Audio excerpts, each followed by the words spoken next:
Ishabareberezi w'ekanisa ya Uganda His Grace Kazimba Mugalu yagambe byahakuze kiro cy'abashije mu busabadikono bwa Kasambya mu Lyantonde.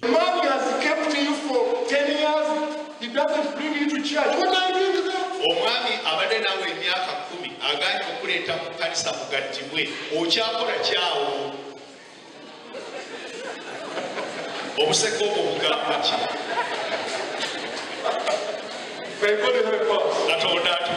habaho no kushabira abeegi ba siniya ya mukaga bari kuza kubuzibwa izuba rya nyencyakare.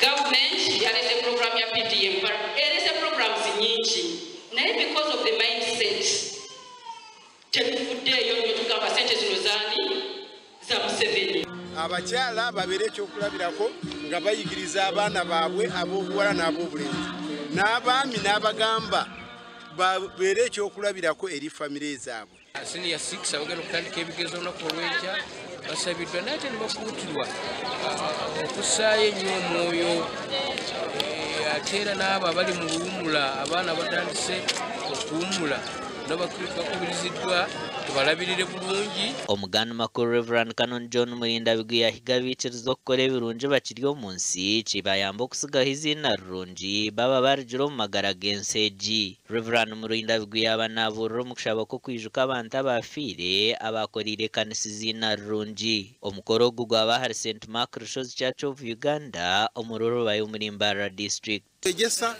nkoko Musa yacungira abana ba Israel.